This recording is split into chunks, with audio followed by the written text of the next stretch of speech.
Ito po Ma'am Ans, maraming salamat po sa iyo. Ito po yung ating sewing machine din pa-unbox at pa-video at pa-share din po sa ating shop ma'am. Okay, so ituturo ko po sa iyo yung paano natin siya isasaksak at gagamitin. Yung mga freebies niya po ma'am na nakita nyo, nadagdagan po siya sa ating live selling ma'am. Okay, so ito po yung unang-unang gagawin nyo po ma'am. Ito po yung transformer natin. Siya po ay isasaksak natin sa outlet. Then ito naman po yung saksakan natin dito ma'am.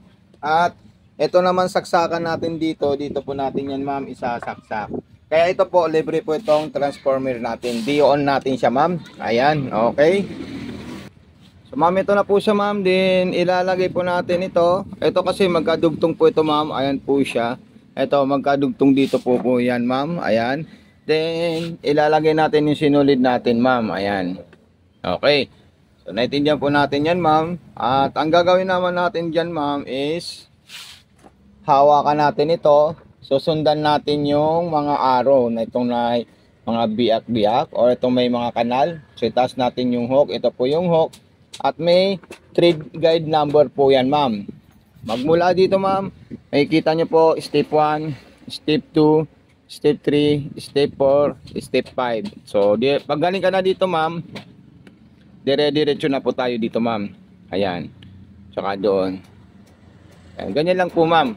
Then butas na po ng karayom natin isasaksak. Then pag naisaksak natin yan ma'am sa butas ng karayom, ang isusunod naman po natin yung sa bobbing natin ma'am. Ayan. Panoorin nyo po ito ma'am. Ayan po siya. Okay. Sigurong ko lang po yung freebies natin para makita nyo po yung sa bobbing. Ayan po siya ma'am. Ayan.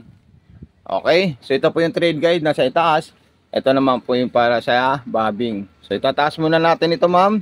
I-slide natin yan para matanggal po natin ito ma'am.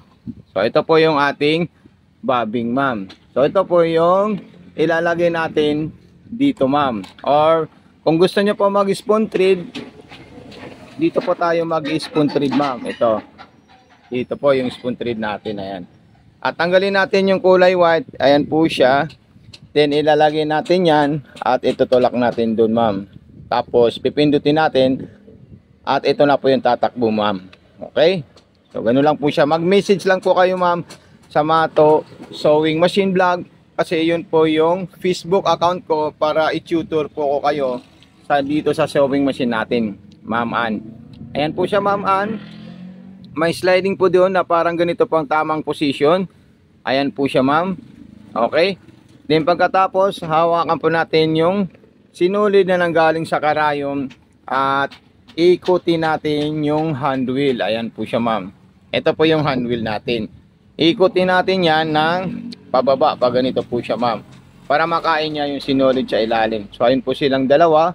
Habang iniikot nyo po, makikita nyo po yung sinulid na dalawa na nagsama bago nyo po hilain. Yung sinulid at ng mailabas yung dalawang sinulid po ma'am. So ayan po siya ma'am. Dalawang sinulid na po yung lumabas. Okay?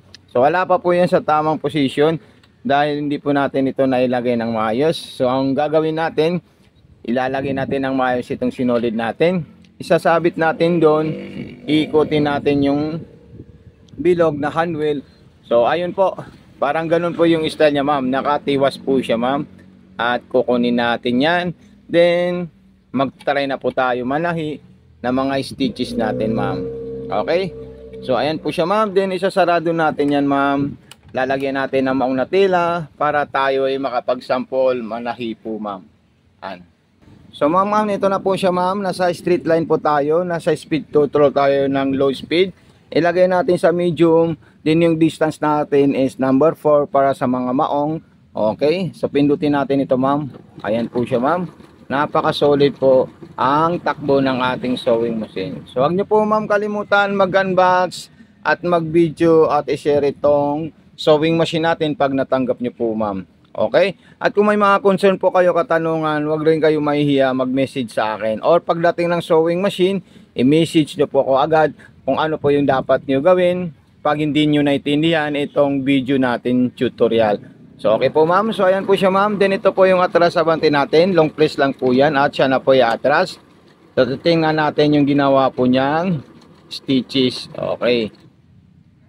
Pag ganyan po ma'am, hindi nyo po mahila yung tela, so ikutin po nito ng ganito para mag-release yung sinulid. So pwede po natin hilain yung tela natin. Kasama na po yung sinulid niya po ma'am. So ito po siya ma'am. I-check natin yung ginawa niyang stitches. So ayan po siya ma'am. Napaka-solid at napakaganda po siya ma'am. Okay, kung gusto nyo, pwede nyo i-adjust para medyo lumuwag yung tahi niya sa ibabaw. Dito po siya ma'am. Ito, maluwag, okay lang yung sa ilalim. Sa ibabaw, masyadong mahigpit. So, ito po yung i-adjust niyo po, ma'am. Okay, so check natin siya ulit.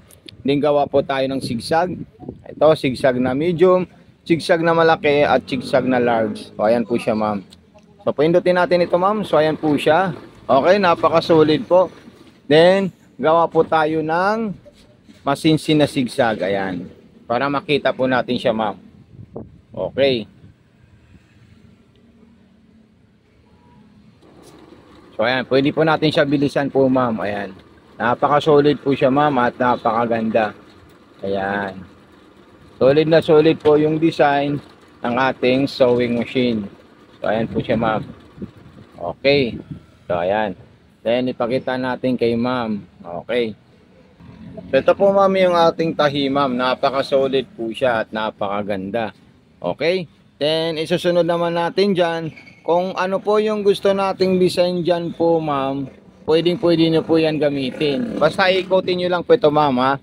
Halimbawa nandito po kayo at hindi na po siya maikot, so bawal po, babalik po kayo ma'am. Ayan. Para mas maitindihan nyo po, pag ayaw na po maikot, ibalik nyo po siya ma'am. Ayan. Okay po ma'am. Napaka-solid po yan at napakaganda po siya ma'am. Ayan. Then, ibang design naman po ma'am. Itoldok natin yan ma'am. So ayan po siya ma'am, ayan. Napakaganda at napaka-smooth ang performance ng ating sewing machine. Ayan, di balik natin sa straight line. Bago tayo gagawa ng pang button holder po ma'am. Ayan. So, napaka-solid at napaka-smooth po ng performance ng ating sewing machine ma'am. Ayan.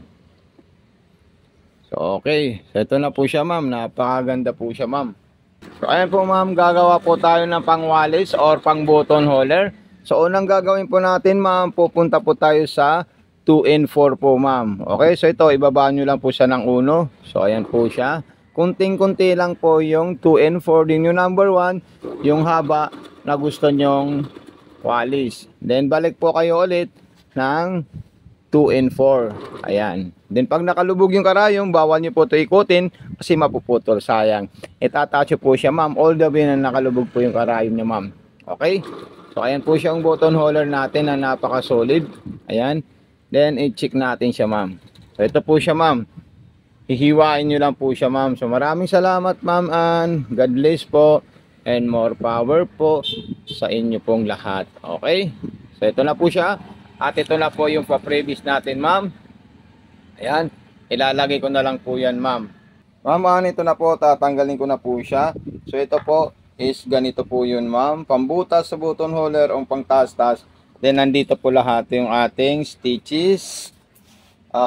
Freebies, ayan pala. Ayan po siya ma'am. Kompleto na po yan ma'am. So thank you so much. Huwag niyo po kalimutan mag-subscribe sa Mato Panumpang Vlog. Follow Mato Sewing Machine Vlog Facebook page. Salamat po.